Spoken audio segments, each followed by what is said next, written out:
నమస్కారం, నా పేరు వినయ్ కుమార్. దూరదర్శన్ వార్తలకు స్వాగతం. ముందుగా ప్రధానాంశాలు చూద్దాం.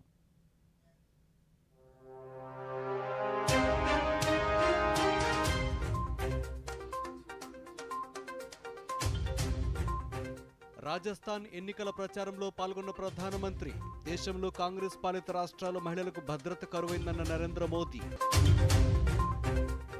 తెలంగాణలో ఎన్నికల మేనిఫెస్టోను వెల్లడించిన బీజేపీ, 10 అంశాల కార్యాచరణను ప్రకటించిన కేంద్ర హోంమంత్రి అమిత్ షా. రాష్ట్రంలో ప్రజల ఆకాంక్ష మేరకే కులగణన జరుగుతోందన్న రాష్ట్ర బీసీ సంక్షేమ శాఖ మంత్రి. దేశంలో ఎక్కడా లేని విధంగా తొలిసారి రాష్ట్రంలో కులగణన జరుగుతోందన్న చెల్లుబోయిన శ్రీనివాస వేణుగోపాలకృష్ణ. రాష్ట్రంలో కొనసాగుతున్న వికసిత భారత్ సంకల్ప యాత్ర. అల్లూరి సీతారామరాజు, పార్వతీపురం, మన్యం జిల్లాల్లో ప్రభుత్వ పథకాలపై విస్తృత అవగాహన. ప్రధానమంత్రి మన్ కీ బాత్ కార్యక్రమం ఈ నెల 26వ తేదీ ఉదయం 11 గంటలకు ప్రసారం. ప్రజలు సూచనలు, సలహాలు అందించాలని కోరిన ప్రధానమంత్రి నరేంద్ర మోదీ. ఇక వివరాలు చూస్తే, తెలంగాణలో భారతీయ జనతా పార్టీ ఎన్నికల మేనిఫెస్టోను ప్రకటించింది. కేంద్ర హోంమంత్రి అమిత్ షా సుపరిపాలన, సమర్థవంతమైన పాలన పేరుతో 10 అంశాల కార్యాచరణను వెల్లడించారు. ధరణి పోర్టల్ స్థానంలో మీ భూమిని తీసుకువస్తామని ప్రకటించారు. అధికారంలోకి వచ్చిన వెంటనే కేసీఆర్ ప్రభుత్వం అవినీతిపై విచారణకు ప్రత్యేక కమిషన్ ఏర్పాటు చేస్తాన్న అంశాన్ని బీజేపీ మేనిఫెస్టోలో చేర్చింది. మహిళలకు 10 లక్షల ఉద్యోగాలు, ఉజ్వల పథకం కింద ఉచితంగా 4 సిలిండర్లు, ఆడబిడ్డ భరోసా కింద 21 ఏళ్లు వచ్చేవారికి 2 లక్షల నగదు, ప్రభుత్వ ఉద్యోగులకు 5 ఏళ్లకోసారి పీఆర్సీ, అన్ని జిల్లా కేంద్రాల్లో సూపర్ స్పెషాలిటీ ఆసుపత్రులు నిర్మిస్తామని ప్రకటించారు. పారిశ్రామిక కారిడార్ల ఏర్పాటు, ఎస్సీ వర్గీకరణ, నిజాం షుగర్ పునరుద్ధరణ, అర్హత కలిగిన కుటుంబాలకు ప్రైవేట్ ఆసుపత్రుల్లో 10 లక్షల రూపాయల వరకు ఉచిత వైద్యం, మత ప్రాతిపదికన రిజర్వేషన్ల తొలగింపు, మహిళా రైతు కార్పొరేషన్, ఉమ్మడి పౌర స్మృతి అంశాలను మేనిఫెస్టోలో చేర్చారు. कांग्रेस पार्टी ने 2004 से 2014 तक संयुक्त आंध्र प्रदेश को डिवेल्यूशन और ग्रांटिंग एड का 2 लाख करोड़ रुपया दिया था, सिर्फ 2 लाख करोड़ रुपया। इसके सामने भारतीय जनता पार्टी की सरकार ने, नरेंद्र मोदी जी ने अकेले तेलंगाना को 2,50,000 करोड़ रुपया ये 9 साल में दिया है। इसका मतलब हमने 160% ज्यादा दिया है। 2 गुना से ज्यादा पैसा देने का काम भारतीय जनता पार्टी की सरकार ने किया।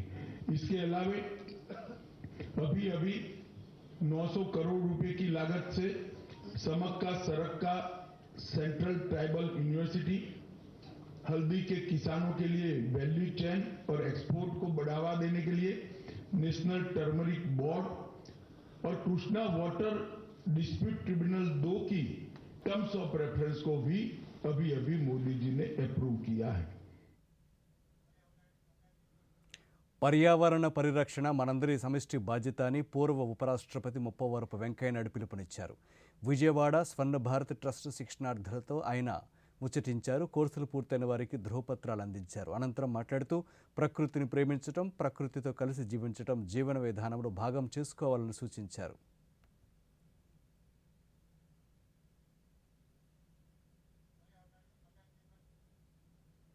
నిబంధనలకు విరుద్ధంగా నదీ గర్భంలో ఇసుక త్రవ్వకాలు చేపట్టడం సరికాదని రాష్ట్ర బీజేపీ అధ్యక్షురాలు దగ్గుబాటి పురంధేశ్వరి అసంతృప్తి వ్యక్తం చేశారు.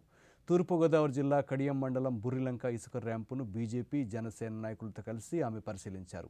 ఈ సందర్భంగా పురంధేశ్వరి మాట్లాడుతూ, బుర్రిలంక ర్యాంపులో అక్రమ త్రవ్వకాలు జరుగుతున్నాయని ఆరోపించారు. ఇసుక త్రవ్వకాల కారణంగా నర్సరీ రైతులు సైతం ఇబ్బందులు పడుతున్నారని ఆందోళన వ్యక్తం చేశారు. 4 కిలోమీటర్ల మేర లారీలు జాతీయ రహదారిపై క్యూలో ఉంటే ప్రమాదాలు జరగవా అని పురంధేశ్వరి ప్రశ్నించారు.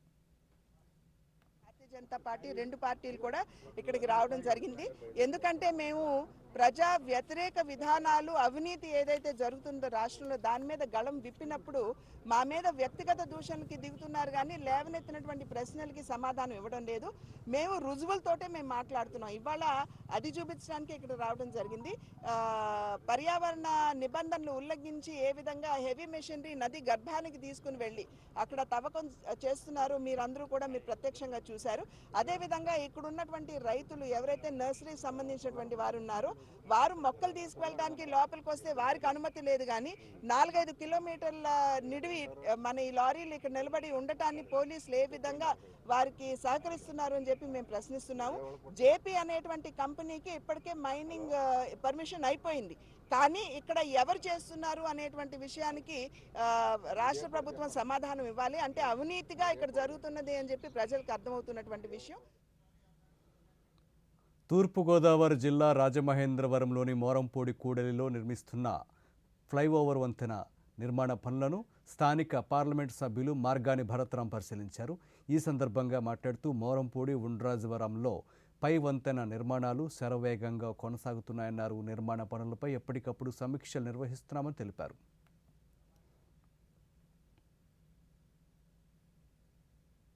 నేషనల్ హైవే అథారిటీస్ దగ్గర నుంచి మెంబర్ ప్రాజెక్ట్స్ అనిల్ చౌదరి గారు, అదేవిధంగా సీజీఎం హరికృష్ణ గారు, కృష్ణప్రసాద్ గారు, ఆర్ఓ గారు, అదేవిధంగా ఎన్హెచ్పిడి గారు, వీరందరూ కూడా అటు విజయవాడ దగ్గర నుంచి విశాఖపట్నం దాకా మొత్తం నేషనల్ హైవే ప్రాజెక్ట్స్ ఏమేమి జరుగుతూ ఉన్నాయి అనే అంశాలని మొత్తం కూడా పర్యవేక్షించడానికి రావడం జరిగింది. ప్రధానంగా ఇక్కడికి వచ్చేసరికి రీసెంట్ శాంక్షన్స్ ఉండ్రాజవరం నా పార్లమెంట్ కాన్స్టిట్యున్సీలో వచ్చింది, అదేవిధంగా జొన్నాడ మనకు ఆనుకున్న పార్లమెంటు, ఇది మోరంపూడి. ఇట్లాగే ఈ ఫ్లైఓవర్స్ అన్నీ కూడా వర్క్స్ ఏ రకంగా జరుగుతూ ఉన్నాయి అనే దాన్ని పూర్తిగా ఇన్స్పెక్ట్ చేయడానికి రావడం జరిగింది. మరి ఇక్కడ మోరంపూడి దగ్గరికి వచ్చేసరికి వీరు ఆశాజనకంగానే ఉంది, ప్రాజెక్ట్ వర్క్స్ కూడా స్పీడ్గానే జరుగుతున్నాయి అని కూడా చెప్పడం కూడా వారు కూడా జరిగింది. తిరుమల శ్రీవారిని విజయవాడ పార్లమెంటు సభ్యులు కేశినేని శ్రీనివాసరావు, రాష్ట్ర media academy chairman Kommineni Srinivasarao వేరువేరుగా ఈ ఉదయం దర్శించుకున్నారు. దర్శనానంతరం కొమ్మినేని శ్రీనివాస్ మీడియాతో మాట్లాడుతూ ముఖ్యమంత్రి జగన్మోహన్ రెడ్డి చేసిన అభివృద్ధి గతంలో ఏ ముఖ్యమంత్రి చేయలేదన్నారు. ఎన్నికల సమయంలో ఇచ్చిన 99% హామీలను అమలు చేసిన ఘనత జగన్మోహన్ రెడ్డికి దక్కుతుందన్నారు. 2.5 లక్షల కోట్ల రూపాయల్లో ₹1 కూడా అవినీతి లేకుండా పథకాల రూపంలో ప్రజలకు అందించారన్నారు. నాకు ఈ 3 రోజుల 4 రోజుల పర్యటనలో అర్థమైంది. నేను కర్నూలు నుంచి బయలుదేరి అనంతపూర్, పుట్టపర్తి, కదిరి, చిత్తూరు, అలాగే ఇక్కడ తిరుమల ఇక్కడ దాకా రావడం జరిగింది. గత 4 రోజులుగా అనేక చోట్ల మన జర్నలిస్ట్ మిత్రులతో మాట్లాడాను. అలాగే జర్నలిస్ట్ మిత్రులకి రాష్ట్ర ప్రభుత్వం చేస్తున్న కార్యక్రమాలు వివరించాను. వై ఏపీ నీడ్స్ జగన్ అన్న అంశం మీద నా అభిప్రాయాలు చెప్తూ వచ్చాను. ఈ రాష్ట్ర ప్రభుత్వం సాధించిన రికార్డులు గతంలో ఏ ప్రభుత్వం సాధించలేదని నేను సోదాహరణంగా చెప్పగలను. ఎందుకంటే 99% హామీలు అమలు చేసిన ప్రభుత్వం ఏదైనా ఉందంటే అది ఒక్క వైఎస్ జగన్ గారి ప్రభుత్వమే. అలాగే 2.5 లక్షల కోట్లు ₹1 అవినీతి లేకుండా పంపిణీ చేసిందంటే అది జగన్ గారి ప్రభుత్వం. పాలనా సంస్కరణలు అనేకం తీసుకొచ్చిందంటే వాలంటీర్ల వ్యవస్థ నుంచి కొత్త జిల్లాల ఏర్పాటు వరకు, తిరుపతి కూడా జిల్లా ఏర్పాటైంది. ఎప్పటి నుంచో నాకు బాగా గుర్తు, ఎన్టీ రామారావు గారు ఉండగా బాలాజీ జిల్లా అని పెట్టాలని అప్పట్లో ప్రతిపాదన వచ్చింది, కానీ ఆయన చేయలేకపోయారు.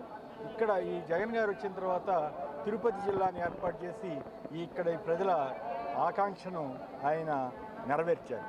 అలా ఒకటి కాదు, అనేక రికార్డులు ఈ ప్రభుత్వం సాధించింది. శ్రీ సత్యసాయి జిల్లా పుట్టపర్తిలో సత్యసాయి బాబా 98వ జన్మదిన వేడుకలు ఘనంగా ప్రారంభమయ్యాయి. వేడుకల్లో భాగంగా సత్యసాయి సెంట్రల్ ట్రస్ట్ వేణుగోపాల్ రథోత్సవాన్ని నిర్వహించింది. రథోత్సవం గోపురం గేటు వరకు కొనసాగింది. ఈ కార్యక్రమంలో వివిధ రాష్ట్రాల నుంచి వచ్చిన భక్తులు నాట్య ప్రదర్శన అలరించింది. ప్రశాంతి నిలయంలో అన్నదానం కార్యక్రమాన్ని ప్రారంభించారు.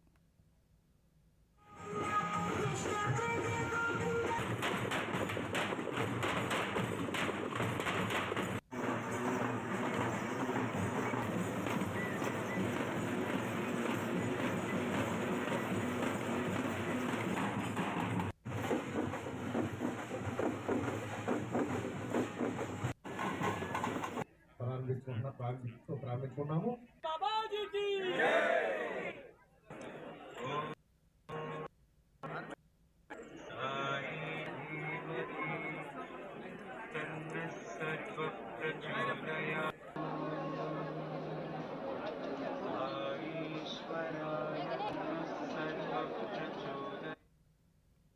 దేశంలో కాంగ్రెస్ పార్టీకి కౌంట్ డౌన్ ఖరారైందని ప్రధానమంత్రి నరేంద్ర మోదీ వ్యాఖ్యానించారు. రాజస్థాన్ ఎన్నికల ప్రచారంలో ఆయన పాల్గొన్నారు. ఇందులో భాగంగా నాగోర్ బహిరంగ సభలో పాల్గొని ప్రసంగించారు. 5 ఏళ్ల కాలంలో ముఖ్యమంత్రి అశోక్ గెహ్లాట్ ప్రజల సంక్షేమాన్ని పక్కనబెట్టి తన పదవిని కాపాడుకోవడానికి సమయాన్ని వెచ్చించారని దుయ్యబట్టారు. రాజస్థాన్లో మహిళలకు రక్షణ కరువైందని, అత్యాచారాలు, అఘాయిత్యాలు పెచ్చరిల్లాయని విచారం వ్యక్తం చేశారు. ఇలాంటి పాలనకు త్వరలోనే ప్రజలు స్వస్తి చెప్పనున్నారని ప్రధాని మోదీ అభిప్రాయపడ్డారు.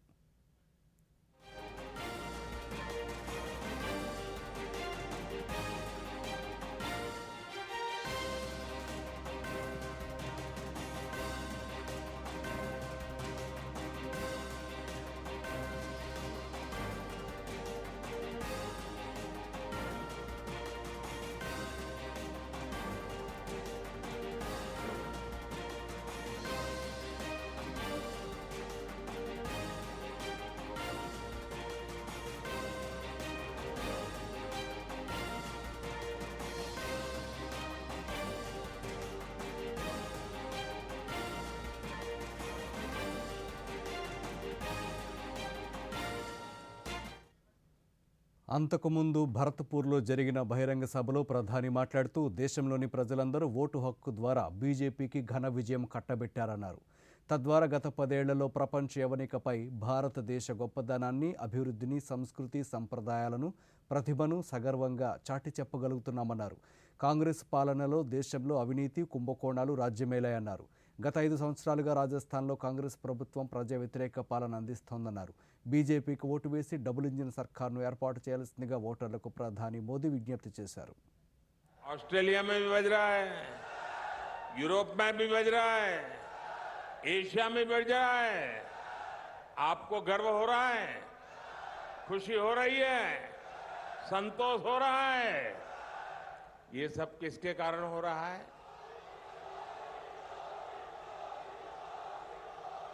किसके कारण हो रहा है? किसके कारण हो रहा है? किसके कारण हो रहा है? आपका जवाब पूरी तरह गलत. जी नहीं, ये मोदी के कारण नहीं, बल्कि ये कमाल आपका एक वोट कर रहा है. ये आपके कारण हो रहा है, क्योंकि आपने एक वोट देकर दिल्ली में स्थिर और मजबूत सरकार बनाई. इसलिए आज भारत हर मैदान में जीत रहा है. मेरे परिवारजनों, एक तरफ तो भारत दुनिया में अग्रणी बन रहा है, दूसरी तरफ राजस्थान में बीते 5 वर्ष में क्या हुआ? क्या हुआ? 5 साल में क्या हुआ? 5 साल में जो बर्बादी हुई, इसके लिए जिम्मेवार कौन है? राजस्थान को पीछा धकेलने के लिए जिम्मेवार कौन है? राजस्थान के नौजवानों का भविष्य बर्बाद करने वाले कौन है?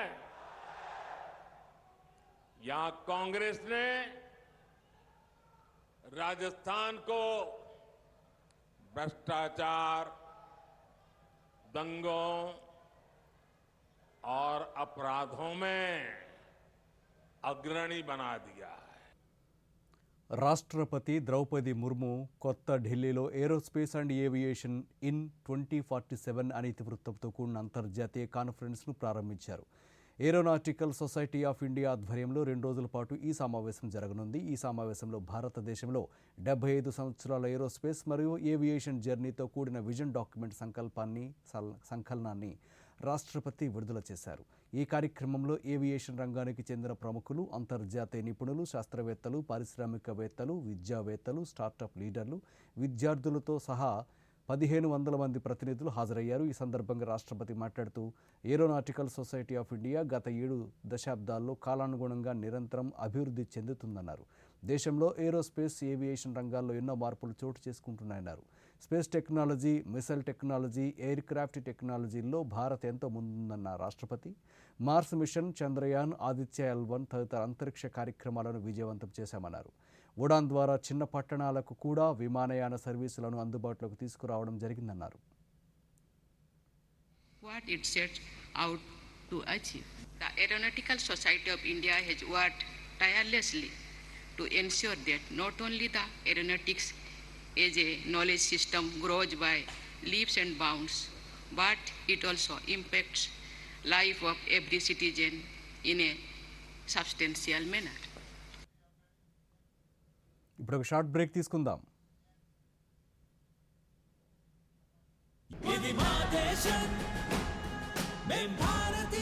ప్రజాస్వామ్యం బలంగా ఉండాలంటే యువత ఓటు హక్కును వినియోగించుకోవాలి. ఓటు రాజ్యాంగం మనకు కల్పించిన ప్రాథమిక హక్కు. మీకు 18 ఏళ్లు నిండాయా? అయితే ఓటరుగా నమోదు చేసుకోవడానికి ఆన్లైన్ లో voters.eci.gov.in వెబ్సైట్ లోకి వెళ్ళవచ్చు. Voter help line mobile app ని డౌన్లోడ్ చేసుకుని ఫామ్ ని నింపి పేరు నమోదు చేసుకోవచ్చు. అంతేకాదు బూత్ స్థాయి అధికారిని నేరుగా సంప్రదించి ఓటరుగా నమోదు కావచ్చు.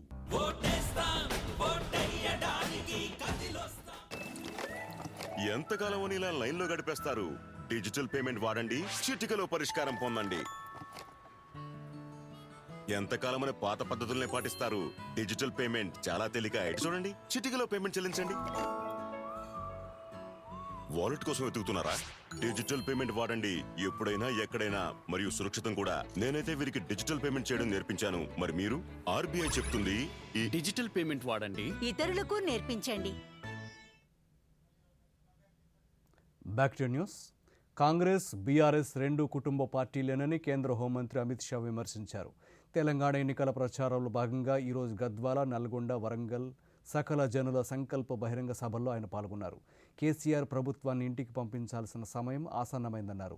బీజేపీని గెలిపిస్తే రాష్ట్రానికి తొలి బీసీ ముఖ్యమంత్రిని చేసి తీరుతామని హామీ ఇచ్చారు. ఈ ఎన్నికల్లో బీఆర్ఎస్, కాంగ్రెస్ పార్టీల కంటే బీసీలకు అత్యధికంగా టికెట్లు బీజేపీ ఇచ్చిందని గుర్తు చేశారు. జోగులాంబ ఆలయ అభివృద్ధికి 100 కోట్లు ఇస్తామన్న ముఖ్యమంత్రి కేసీఆర్ హామీ ఏమైందని అమిత్ షా ప్రశ్నించారు. 100 కోట్లు ఇవ్వకపోగా ప్రధాని మోదీ ఇచ్చిన డబ్బును కూడా ఖర్చు చేయలేకపోయారు అన్నారు. గద్వాలలో 300 పడకల ఆసుపత్రి, కృష్ణానదిపై వంతెన నిర్మిస్తామన్న హామీని కేసీఆర్ గాలికి వదిలేశారని ఆగ్రహం వ్యక్తం చేశారు. అబద్ధాలు చెప్పడంలో సీఎం కేసీఆర్ రికార్డు సృష్టించారని ఆరోపించారు. కారు స్టీరింగ్ ఓవైసీ చేతిలో ఉందని, బీఆర్ఎస్, కాంగ్రెస్ మజ్లిస్లు 2G, 3G, 4G పార్టీలని వ్యంగ్యాస్త్రాలు సంధించారు. తెలంగాణ యువతను కేసీఆర్ మోసం చేశారని ఆరోపించారు.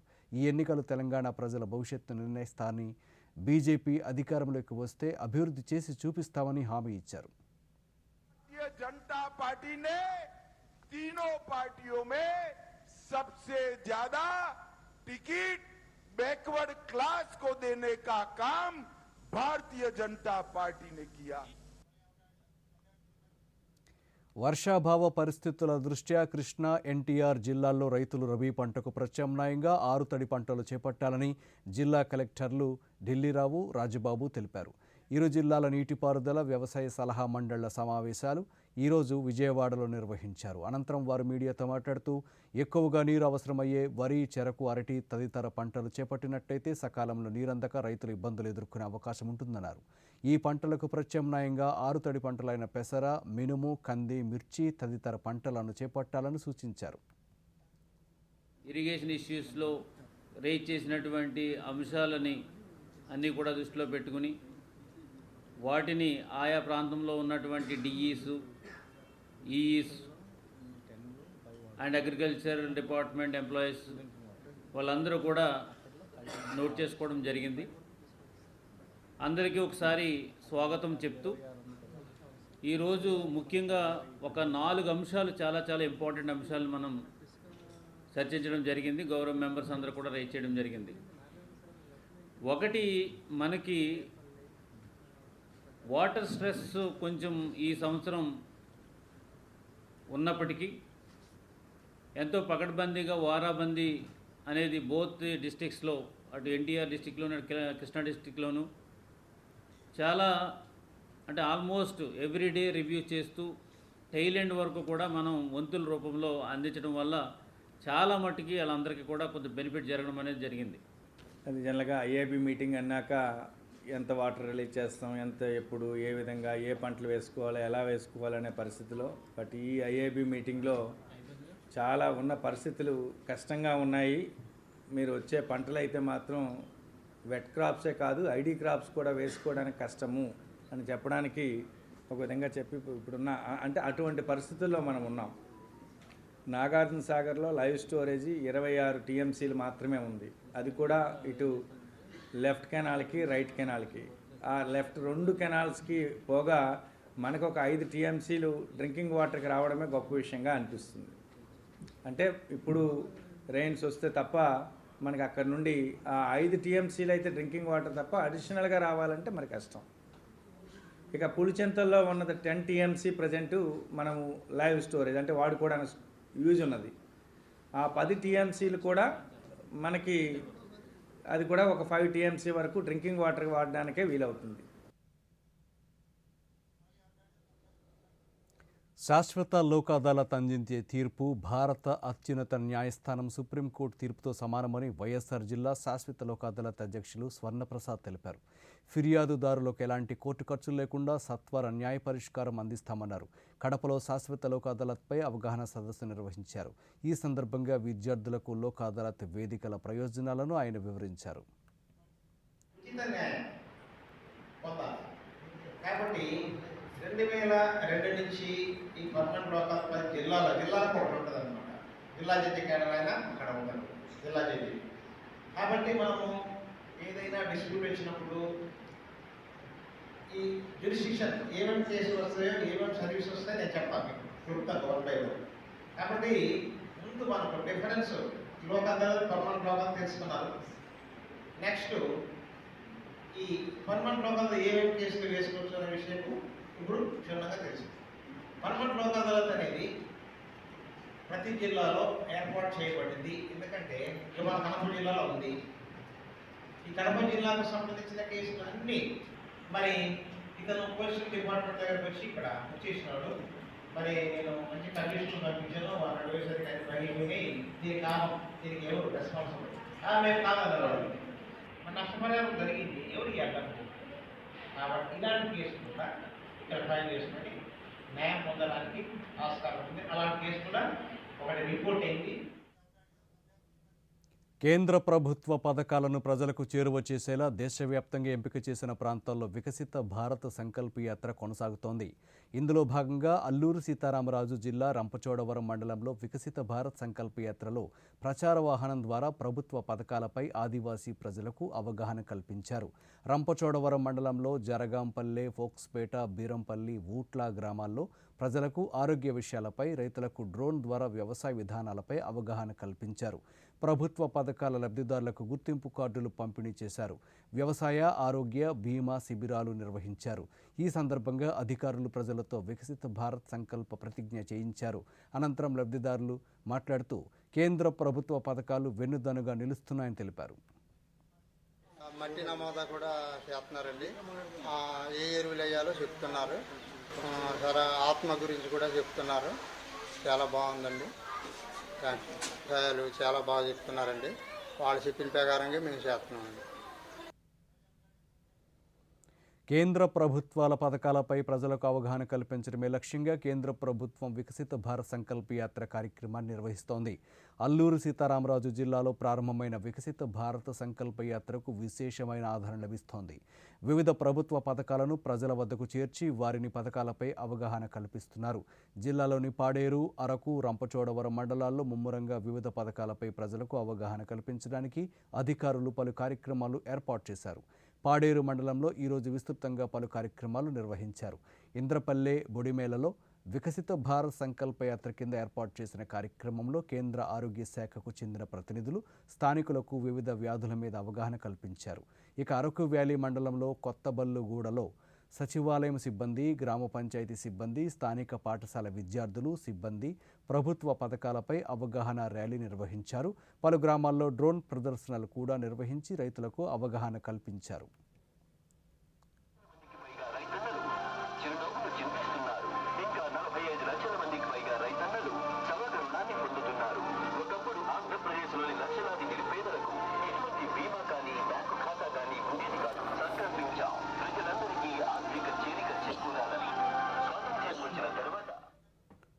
పార్వతీపురం మన్యం జిల్లా గుమ్మలక్ష్మీపురం మండలంలోని కుక్కిడ గ్రామ పంచాయతీలో వికసిత భారత్ సంకల్ప యాత్ర నిర్వహించారు.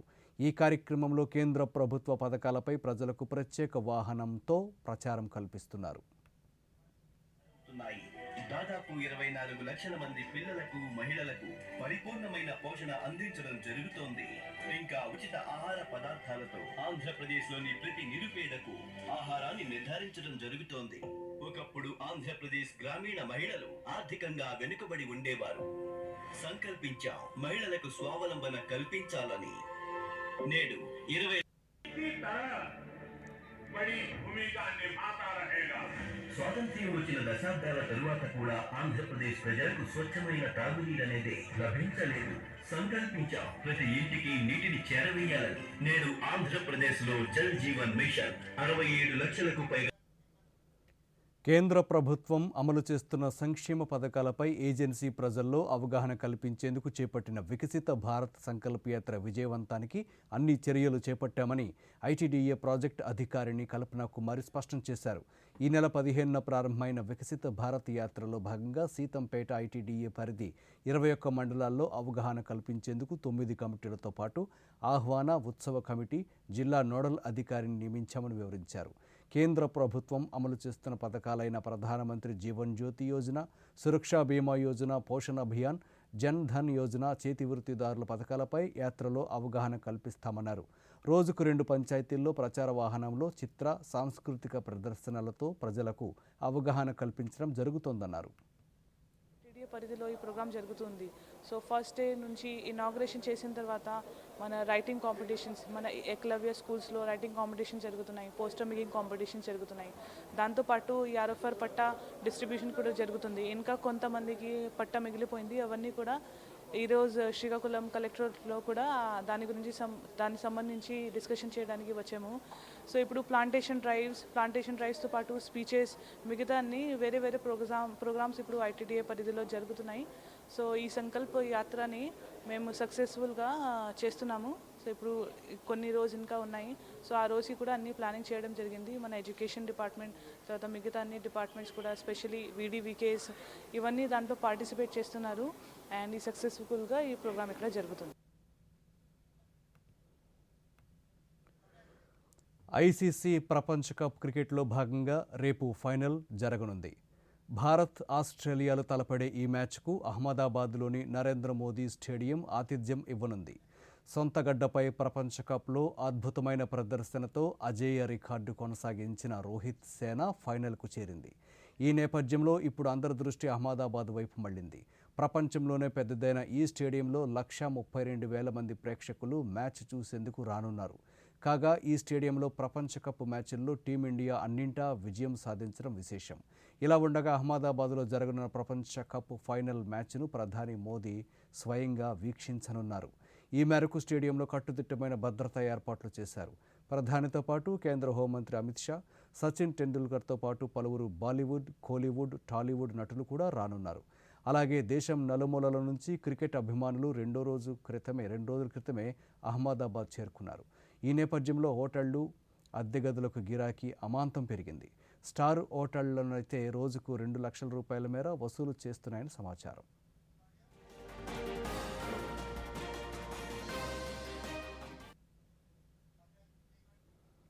ప్రధానమంత్రి నరేంద్ర మోదీ తన మనసులోని భావాలను దేశ ప్రజలతో పంచుకునే మన్ కీ బాత్ కార్యక్రమం 107వ సంచిక ఈ నెల 26వ తేదీ ఆదివారం ఉదయం 11 గంటలకు ప్రసారమవుతుంది. ఇప్పటికే మన్ కీ బాత్కు సంబంధించి ప్రజల నుంచి అనేక సలహాలు, సూచనలు అందాయని సామాజిక మాధ్యమం ఎక్స్ వేదికగా పేర్కొన్నారు. ప్రజలు పంచుకునే స్ఫూర్తిదాయక అంశాలు మన్ కీ బాత్ కార్యక్రమాన్ని సుసంపన్నం చేస్తాయని ప్రధాని పేర్కొన్నారు. ప్రజలు తమ అభిప్రాయాలను నమో యాప్ ద్వారా కానీ, స్వర సందేశాలనైతే 1800117800 నెంబరుకు ఈ నెల 24లోగా పంపవచ్చు. అలాగే www.mygov.in వెబ్సైట్ ద్వారా కానీ 1922 నెంబరుకు మిస్డ్ కాల్ ఇవ్వడం ద్వారా తిరిగి మన మొబైల్కు వచ్చే సంక్షిప్త సందేశంలోని లింక్ ద్వారా కూడా అభిప్రాయాలను తెలియచేయవచ్చు. ఆకాశవాణి సమన్వయంతో దూరదర్శన్ ఛానళ్లు మన్ కీ బాత్ కార్యక్రమాన్ని ప్రసారం చేస్తాయి. ఈ కార్యక్రమ తెలుగు అనువాదం వెనువెంటనే దూరదర్శన్ సప్తగిరిలో ప్రసారం అవుతుంది.